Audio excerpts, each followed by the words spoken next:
Veneer's tits, you guys. Fucking Calor.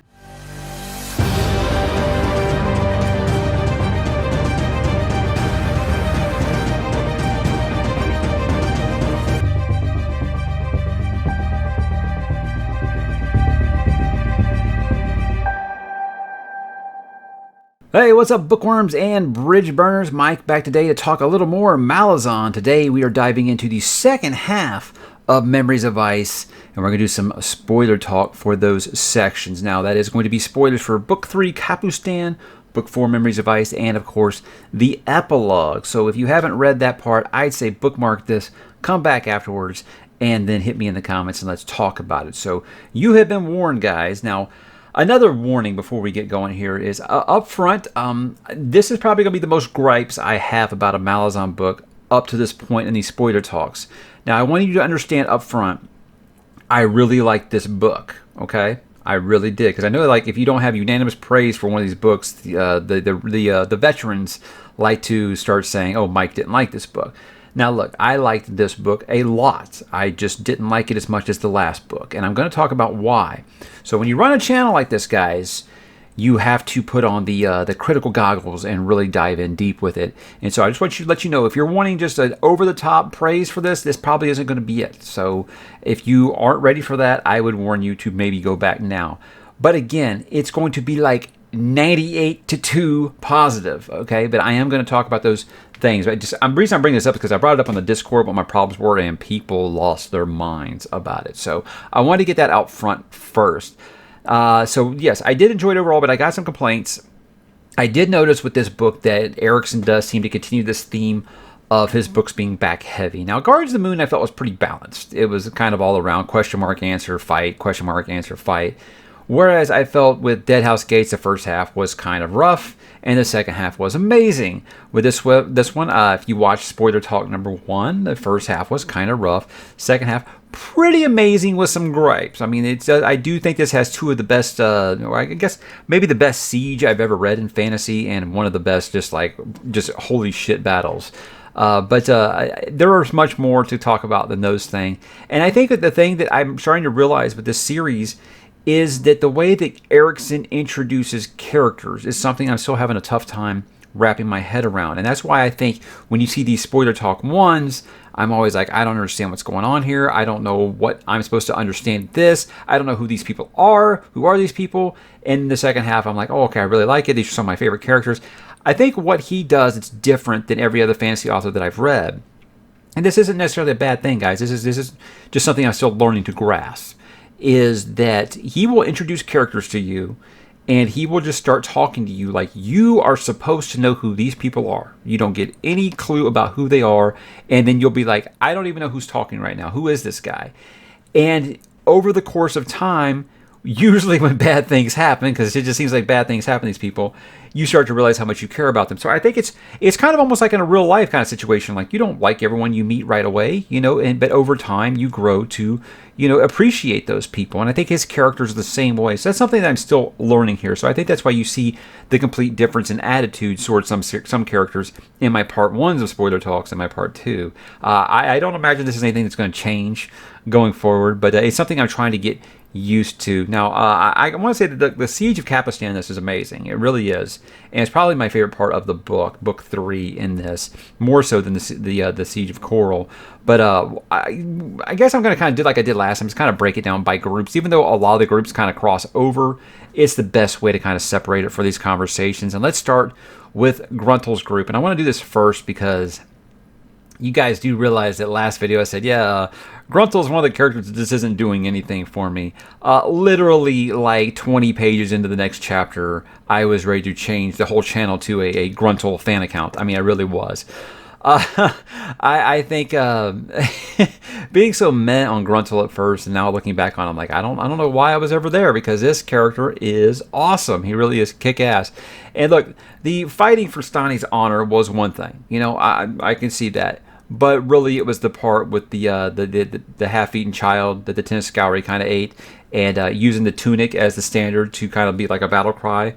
awesome. That's like stuff, that's like movie quality stuff that like makes you want to stand up and cheer in the theater because it's so powerful. So yeah, such a great moment. Probably the single greatest moment in this book, I think, as far as like almost like getting goosebumps reading it.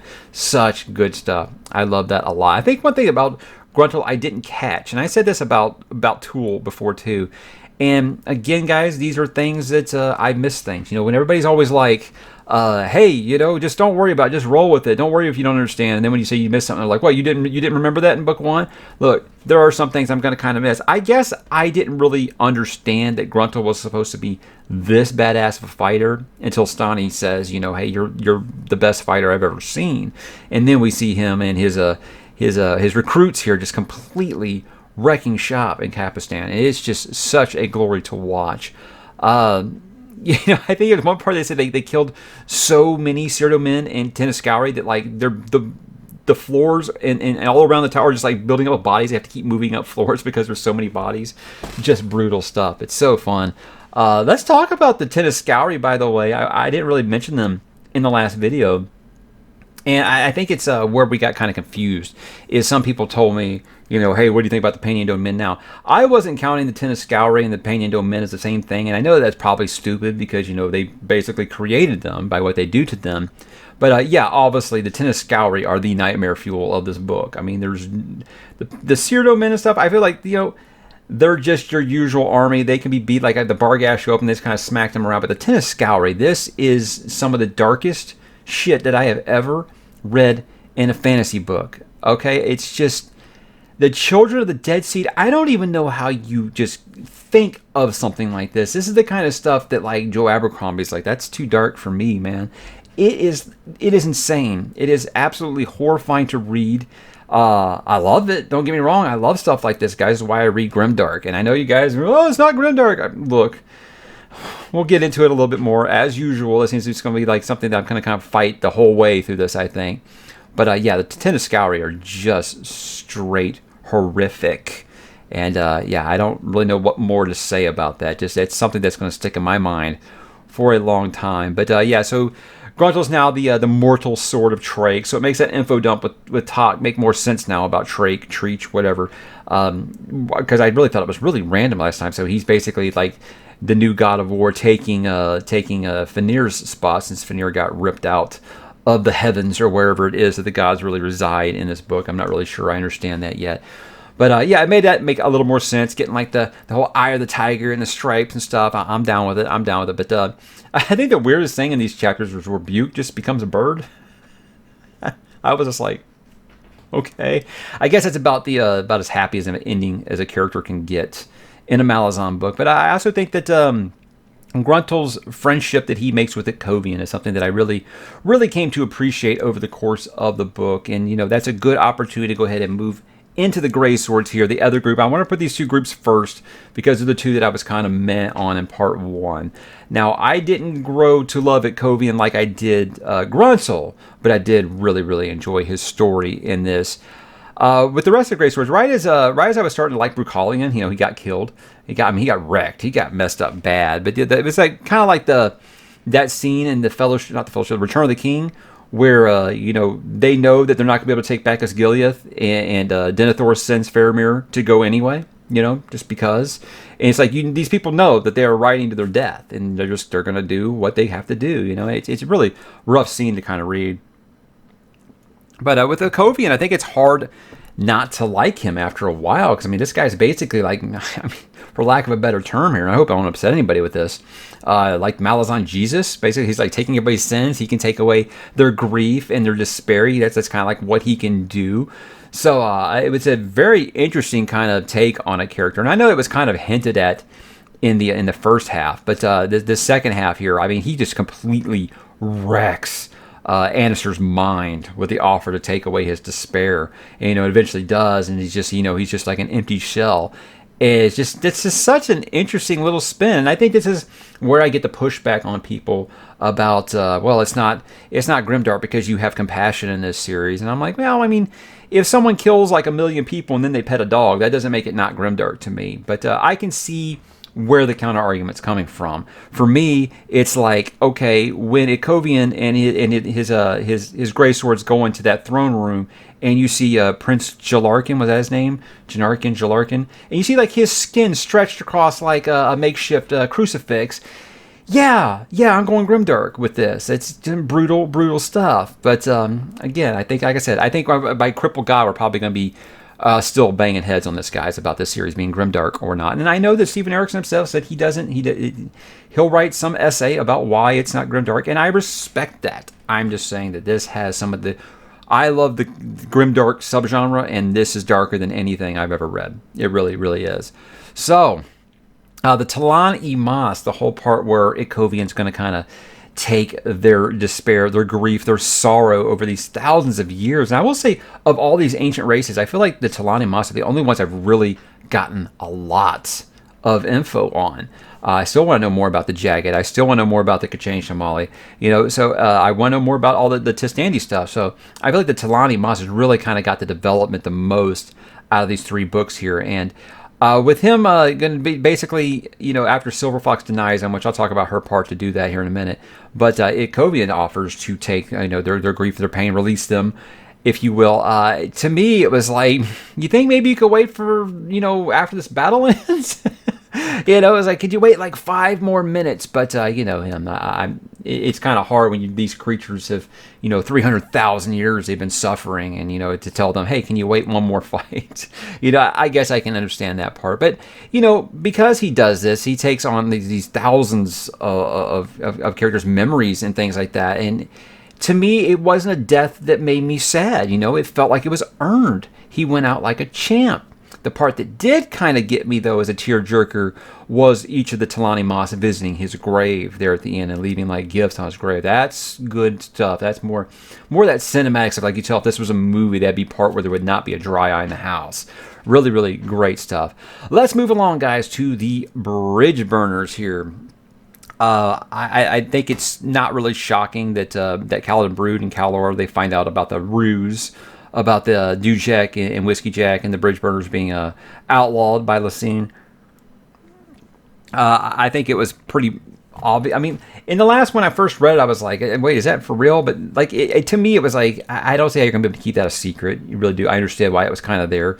But I do like, they're all like, I'll wait till I tell Rake about this. And Rake shows up and he's like, whatever, who cares? Let's get drunk, Or hard not to like Rake, right? But what this does is it kind of causes like a split in this force for very stupid reasons, and I don't know if this is just something that they wanted to do for dramatics as a storytelling device, but it just frustrated me. I was like, all right, you guys don't have a chance, if you're splintered here. You need to unite or die, basically. That's what this whole thing was about. But people do stupid stuff in wartime. They really, really do. But let's talk about Silver Fox here. For her refusing to release the Talon Imas from their grief and misery. It made me think of Aragorn in Return of the King. Again, a lot of Return of the King in this book. It's weird because I said there wasn't anything that made me think a lot of Lord of the Rings. Really, just the Talon Imas stuff made me really think about the Army of the Dead from Tolkien. And that's a compliment, guys. It's not anything. I know people get mad when you do stuff like this and are like, how dare you? I love Lord of the Rings, so I'm always going to make those comparisons. Same with Abercrombie, because those are things that I love. I'm going to compare this to things that I love.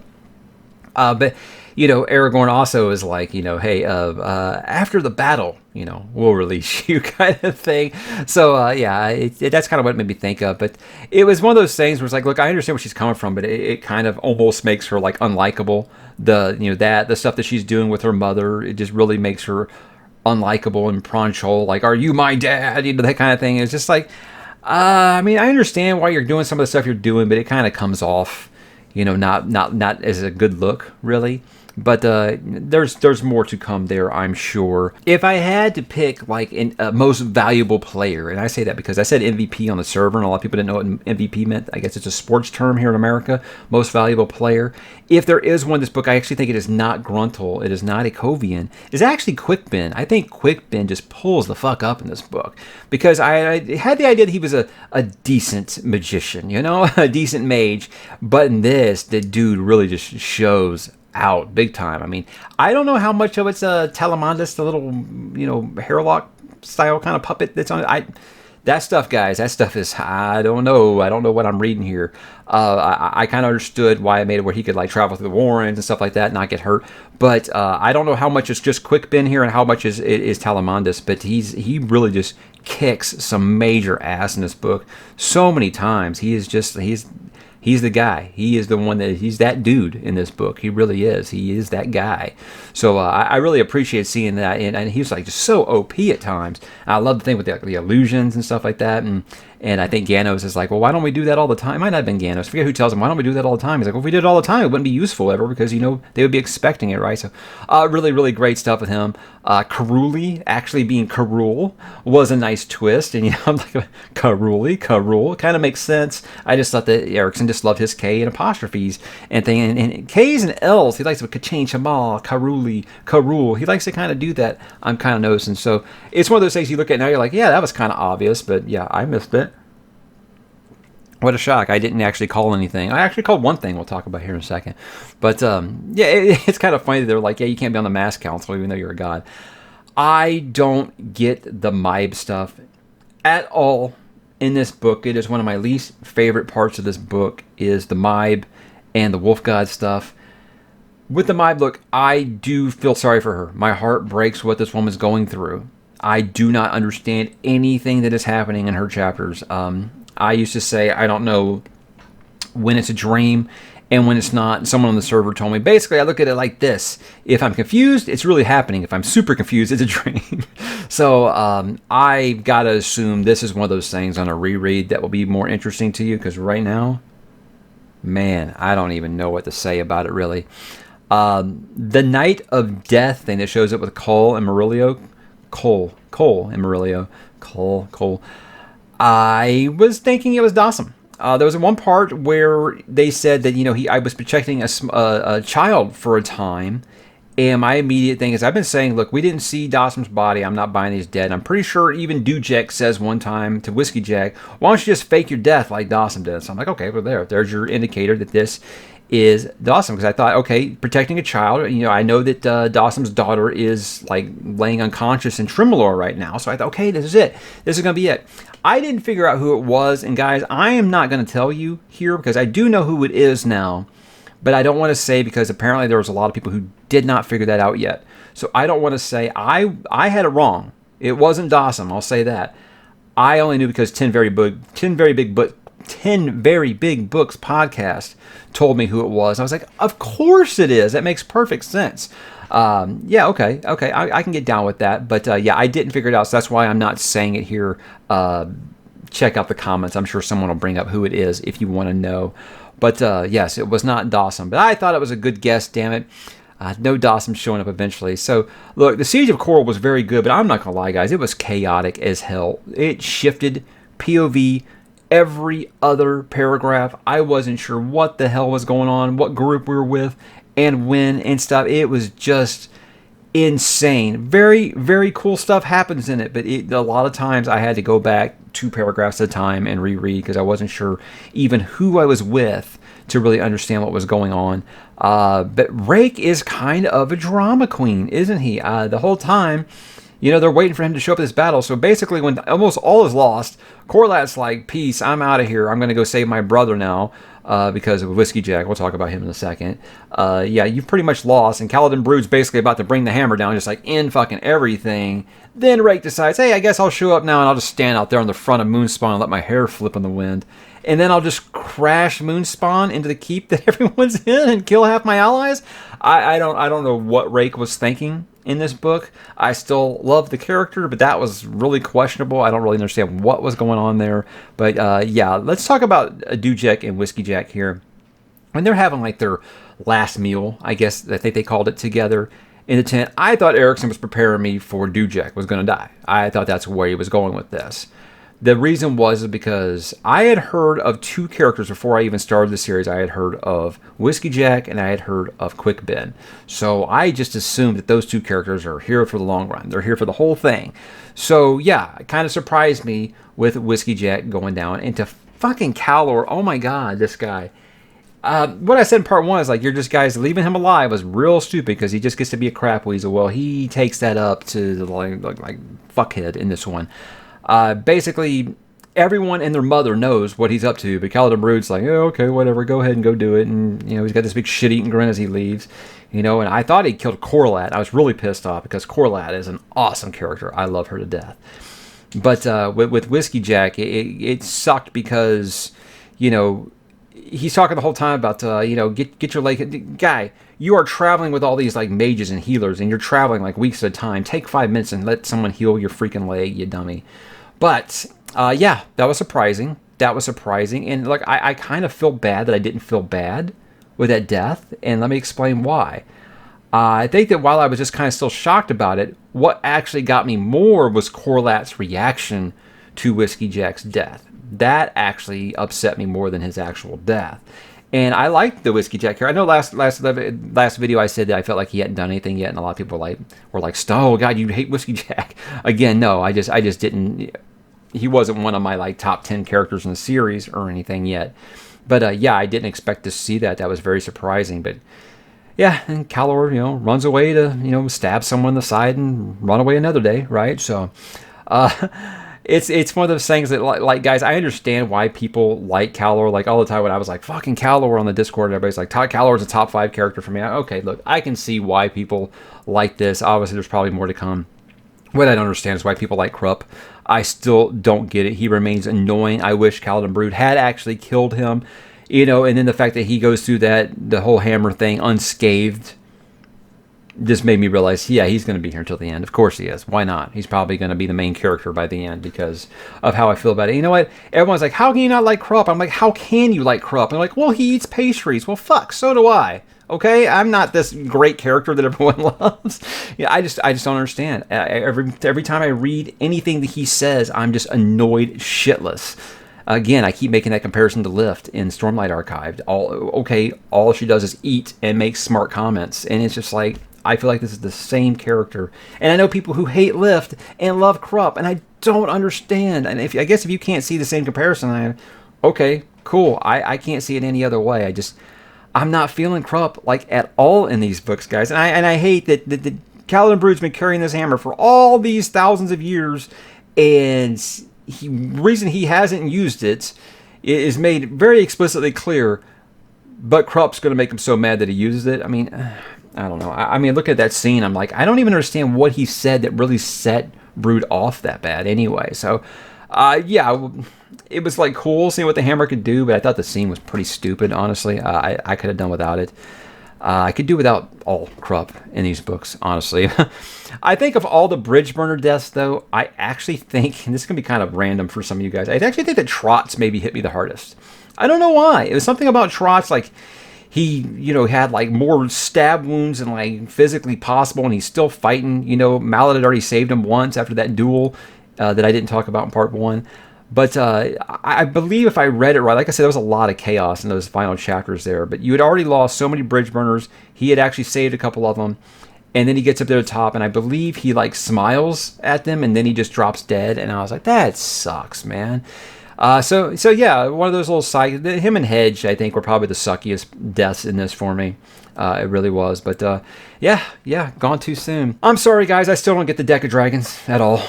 Don't understand. Again, to me, it just seems like they're playing Magic the Gathering, but the stakes are way higher. I don't understand. Let's talk about the last group here. This is Tool, Talk, and Envy, even though they are kind of split up. Most in here, I'm going to kind of put their parts together. I think the coolest thing about this is when Talk is talking to the Seer,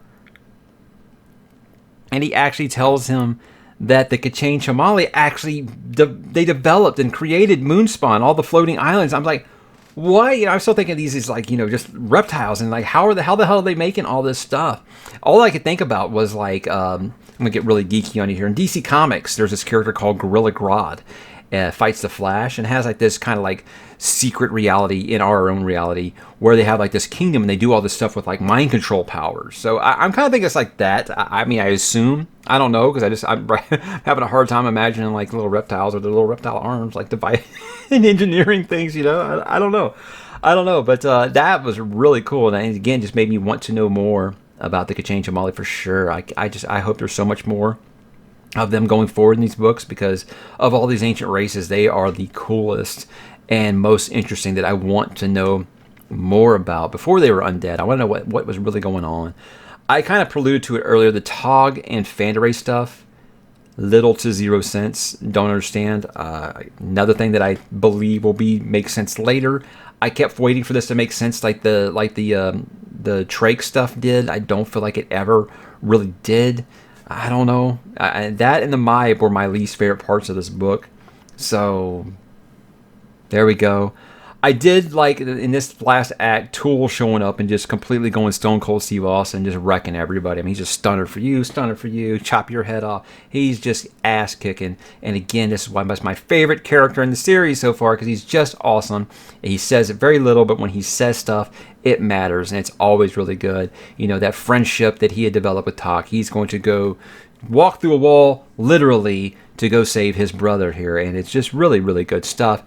Him wrecking everything to save Tak was spectacular, which is why I was annoyed that Tak died anyway. Again, I know that these are things that happen in war times and things like that. I still wasn't quite sure what, like, honestly, I wasn't sure. I was like, did Tak just die? I'm not even positive if he just died. And, you know, it was kind of short-lived, we'll talk about. But, yeah, Tool and Mock having their throwdown was really, really good. It was kind of worth the build-up. Even if Kalava did kind of cock-block it there towards the end. Still really, really cool to see them finally throw down. And as predicted, Mock was very much the clear winner. To me, that was the Godzilla versus Kong, where there was a clear winner, but, you know, there wasn't a final, you know, death knell or anything like that. And I'm happy. I'm happy because Tool, like Buke, I guess, kind of gets what I kind of call a happy ending for a Malazan book. You know, he basically gets his flesh back, and he's going to hook up with the Barghast. I can't even think of her name right now. Guys, so many names. So, yeah, he sees Tak in his new body, which is Anaster, which is like, what? Okay. So he's going to be Tak Anaster now.